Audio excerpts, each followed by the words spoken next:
O primeiro passo, então, é retirar as marcações com fita isolante colorida nos cabos e começar a colocar as anilhas. Primeiro eu retiro a fita amarela, que identifica o circuito de iluminação e as tomadas do quarto, e em seguida eu começo a colocar as anilhas, marcando o circuito 1 nos cabos vermelhos de 1,5 mm, que são os cabos da fase da iluminação, e eu faço isso também nos dois cabos vermelhos, que já estão aí para iluminação. Depois eu coloco outra anilha número 1 no cabo azul de 1,5. Esse é o neutro do circuito 1, que é da iluminação. Posteriormente eu retiro também os cabos vermelho e azul de 1,5 que estão marcados juntos com a cozinha. Esses também são circuito de iluminação, portanto recebem anilhas de número 1 também nesse cabo de 1,5 aqui. Retiro a fita isolante branca, que marca o circuito da sala, e coloco as anilhas de número 2, marcando os cabos azul de neutro, preto de fase e verde de aterramento. Todos esses cabos são de 2,5 mm. Eles são circuito 2, exclusivo para a tomada aí dos quartos, tá?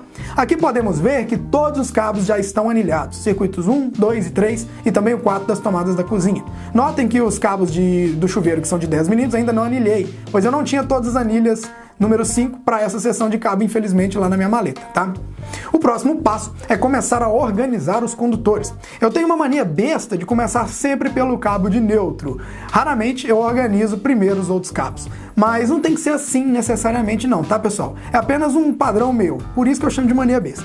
Como o nosso barramento de neutro ficará na parte superior do QDC, eu junto os cabos de neutro, amarro todos com a abraçadeira Repstrap da Schneider, que particularmente eu acho que ainda não inventaram nada melhor para organizar cabos em quadra distribuição do que essa abraçadeira, né? A economia com ela é gigantesca, afinal você vai cortando apenas os pedaços necessários e aproveita a mesma abraçadeira até no talo mesmo. E eu dou sempre uma volta com os condutores na lateral do quadro e depois ajeito as pontas próximas ao barramento para só depois cortar os cabos, né? Jogo as anilhas para trás do ponto de corte dos cabos, meço o comprimento dos cabos próximo ao barramento e começo a cortar um por um. Em seguida, eu troco de alicate para decapar as pontas dos cabos que irão receber os terminais tubulares. Decapo todas as pontas também. Depois, troco mais uma vez de alicate e começo a crimpar a ponta dos cabos de neutro. Esse alicate azul catraca, que estou usando aí, ele é maravilhoso. Ele crimpa cabos de 0,5 até 6 mm na mesma matriz, que se ajusta automaticamente ao terminal e ao condutor, fazendo a compressão exata. Cabos de neutro no ponto, inicia a fixação do barramento de terra. Nesse caso aqui eu optei instalar o barramento na parte inferior do quadro. Os cabos de terra irão chegar e conectar diretamente nele. Agora só falta organizar essa parte mesmo. Primeiro, eu faço a compressão no terminal do cabo que vem direto das hastes de aterramento. É um condutor de 16 mm.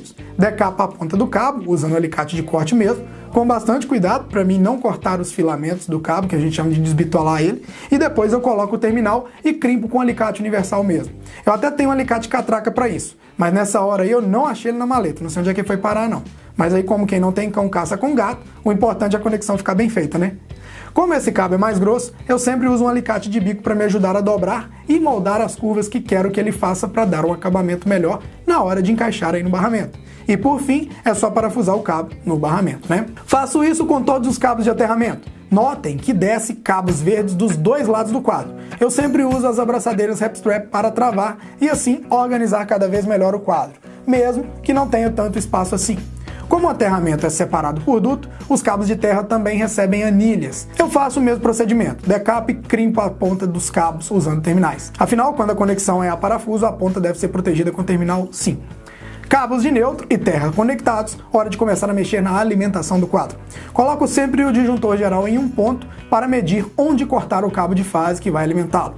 Esse cabo preto é 16 mm. Eu já o anilhei com a fase A e agora vou cortá-lo para conectar ao disjuntor. Coloco também um terminal tubular e como esse terminal que eu tinha era longo, eu corto um pedaço dele para ter uma conexão melhor no borne do disjuntor. Em seguida, retiro o disjuntor do trilho para encaixar o cabo e realizar a conexão. Como já mencionei em outros vídeos, sempre que possível apertar o cabo no disjuntor fora do quadro, eu prefiro assim. Assim temos uma inspeção visual melhor do ponto de contato do cabo e o disjuntor. Aqui eu já coloquei todos os componentes no quadro no trilho para ter uma noção das conexões. Os dois primeiros componentes são os DPS. Eles protegem a instalação contra surtos elétricos. Se ainda não sabe o que é um DPS, digita aí DPS em geral no YouTube, que eu tenho uma porrada de aula falando já. O terceiro componente é o disjuntor monopolar de 63 amperes. Ele é o nosso disjuntor geral. O quarto componente é o IDR bipolar de 63 amperes também. Esse IDR é quem protege contra as fugas de corrente, ou seja, salva vidas em caso de um choque elétrico e evita o aumento do consumo de energia por causa de falhas na instalação. O quinto componente é o disjuntor de 50 amperes do chuveiro. O sexto é o de 25 amperes para as tomadas da cozinha. O sétimo componente é um disjuntor de 20 amperes por quarto. O oitavo é outro disjuntor de 20 amperes para a sala. E o nono é um disjuntor de 10 amperes para a iluminação da casa. Repito o mesmo processo para os cabos de fase, meço o comprimento, corto, decapo e crimpo as pontas. Simples assim. Agora vai uma dica aí para quem fala que não pode cortar barramento. Tá de brincadeira, né? Como que eu coloco um barramento de 12 dentes, sendo que nem cabe de acordo com a sequência que eu instalei? Barramento foi feito para cortar sim, tá? E eu vou precisar de um pedaço de 3 dentes para alimentar do disjuntor geral no DR. Por isso eu tô cortando sim. E eu vou ensinar um macete agora nesse barramento aqui. Tá vendo esse barramento? Pois é, eu preciso pular um desses dentes para jampear a saída do disjuntor geral para o DR. Aí o que eu faço? Eu corto um dos dentes, pois no borne que ele entraria, tem que entrar o condutor de neutro no DR. Isso, gente, não é gambiarra. Isso é um recurso que eu comecei a fazer um tempo atrás e eu considero que dá um bom resultado sim. Agora, para tudo. Como eu nunca vi ninguém fazendo isso antes, eu meio que apelidei essa técnica de barramento banguela. Afinal, falta um dente, né?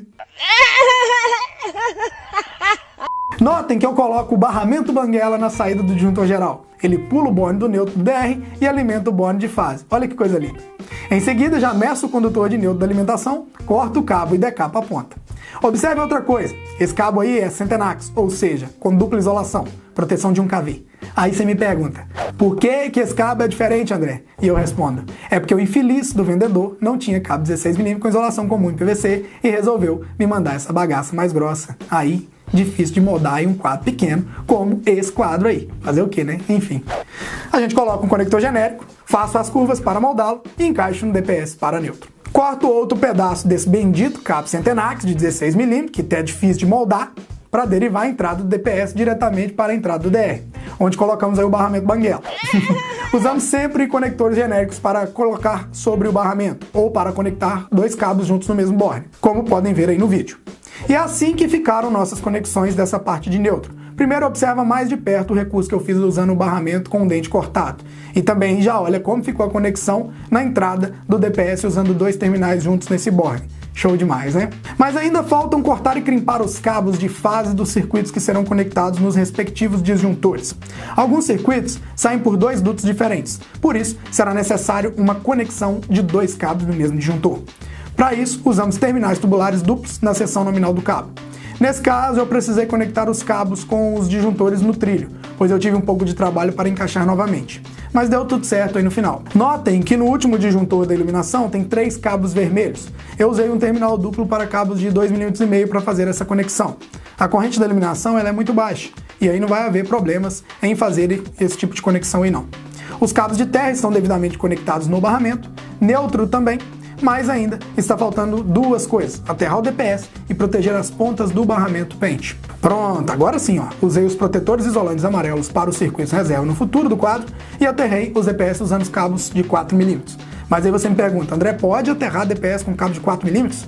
Escuta aí uma explicação gravada direto da obra sobre a montagem desse quadro aí. Nós temos a alimentação elétrica chegando por esse cabo 16mm aqui, desce nesse disjuntor de 63 amperes, esse quadro é um quadro monofásico, sai do disjuntor, volta para o nosso primeiro DPS de fase, vai proteger a nossa fase aqui. Daqui mesmo eu já derivo por esse barramento, a gente cortou esse barramento aqui, ó, na parte do neutro para não alimentar o neutro. Eu já jogo aqui com essa fase e já alimento, ela entra no nosso DR, sai do DR e alimenta todos os circuitos aqui. Aqui eu tenho um circuito para chuveiro, um circuito para tomadas da cozinha, um circuito para tomadas dos quartos, sala e também aqui um circuito de iluminação geral saindo por esses cabos aqui conforme a numeração, tá? Eu tenho neutro aqui, ó, quando o neutro chega na nossa alimentação, ele entra direto no nosso DR, ele vem por aqui, ó, daqui ele deriva e volta para o nosso DPS e faz a derivação aqui. Temos 2 cabos de neutro 16mm. Saímos do nosso DR, alimentamos a barra de neutro para os nossos circuitos, ok? Questão do cabo NAX, a loja forneceu para a gente apenas cabos 16mm Centenax para neutro, então por isso que ficou um cabo bem grosso aqui, mas esse aqui é 16, porém é cabo com proteção de 1 kV. Okay? Aterramento nosso chega direto lá das hastes do SEMA que a gente fez por aqui, e já alimenta todos os nossos circuitos de aterramento. E eu tenho 2 cabos 4 mm saindo e alimentando o nosso DPS. Você deve estar curioso porque a gente usou um cabo mais fino aqui no aterramento DPS, mas é porque a norma permite usar cabos de no mínimo 4 mm para aterrar o DPS, independente do cabo de entrada que tiver nele. Segundo a norma, isso é permitido. E como a gente tem pouco espaço, optei usar 4 mm aqui. Terminal em tudo, anilhado tudo, agora é a hora do teste.